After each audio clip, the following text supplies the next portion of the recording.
అగ్నిదేవుడు అడిగిన వెంటనే వరుణుడు హనుమంతుడి జెండాతో వెలిగిపోతున్న తన రథం, ఆ రథానికి అనేక శక్తులున్నాయి, ఆ జెండా చూసిన వెంటనే శత్రువుల బలధైర్యాలు నశించిపోతాయి. ఆ రథాన్ని అలాగే ఏ వెపను డిస్ట్రాయ్ చేయలేని ధనస్సు గాంధీవం, ఆ ధనస్సు 1,00,000 బాణాల్ని లాంచ్ చేసే కెపాసిటీ ఉన్న ధనస్సు, వాటిని అర్జునుడికి ఇచ్చాడు. ఆ తర్వాత అగ్నిదేవుడు అడిగినట్టే ఒక చక్రం ఇచ్చాడు. ఆ చక్రం మామూలు చక్రం కాదు, వజ్రంలా ఉన్న చక్రం.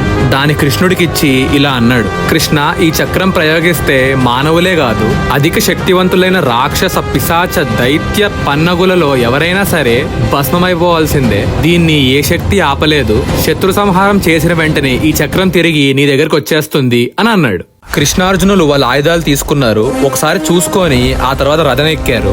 ఎవరు అడ్డొచ్చినా అగ్ని కాండవ వనాన్ని దహించేందుకు ఆ ఆయుధాలు తోడ్పడతాయని నమ్మారు. అగ్నిదేవుణ్ణి వనాన్ని కాల్చడం మొదలు పెట్టమన్నారు.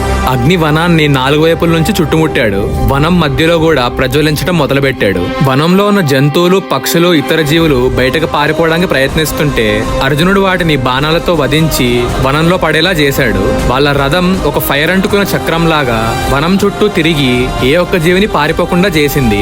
కాండవ దహనం వార్త విని ఇంద్రుడు పెద్దగా వర్షం కురిపించడం మొదలుపెట్టాడు. అర్జునుడు బాణాలతో ఆకాశాన్ని కప్పేసి ఒక్క నీటి బొట్టు కూడా అగ్ని మీద పడకుండా ఆపాడు.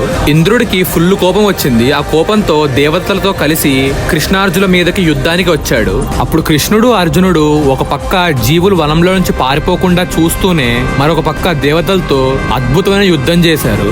వారి ధైర్యం, పరాక్రమం చూసి ఇంద్రుడు ఆశ్చర్యపోయాడు.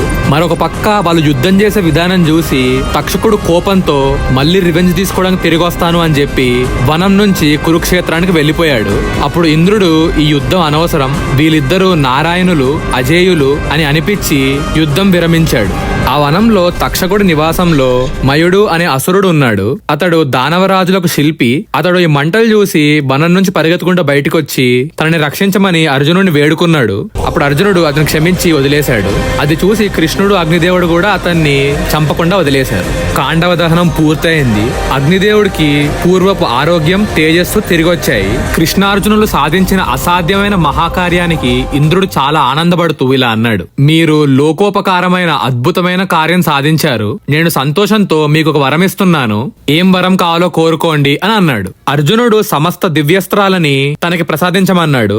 మరో పక్క కృష్ణుడు అర్జునుడితో తన స్నేహాన్ని శాశ్వతంగా ఉండేలా వరమిమ్మన్నాడు. అప్పుడు ఇంద్రుడు, అర్జున, నువ్వు భవిష్యత్తులో గొప్ప తపస్సు చేసి శివుణ్ణి మెప్పిస్తావు. అలా నువ్వు శివుడు అనుగ్రహం పొందిన తర్వాత దేవతలకు మాత్రమే వశమై ఉండే దివ్యస్త్రాలు నీకు ఉపదేశిస్తాను. అలాగే మీ బంధం రోజు రోజుకి బలపడుతుంది అని చెప్పి అక్కడి నుంచి వెళ్ళిపోయాడు.